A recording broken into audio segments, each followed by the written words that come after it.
Hello viewers, আসসালামু আলাইকুম।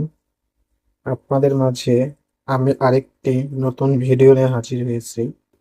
আজকে আমি আমার ফার্মের মাছগুলোকে পুনরায় আপনাদের দেখাবো।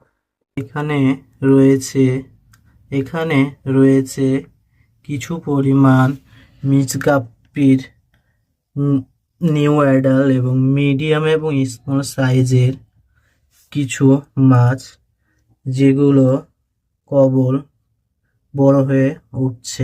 এখানে কিছু পরিমাণ মিক্সড ব্ল্যাক মলি রয়েছে, যেগুলো নিউ অ্যাডাল। আশা করা যাচ্ছে এই মাসের মধ্যে আমি এখান থেকে কিছু পরিমাণ বাচ্চা কালেকশন করতে পারবো।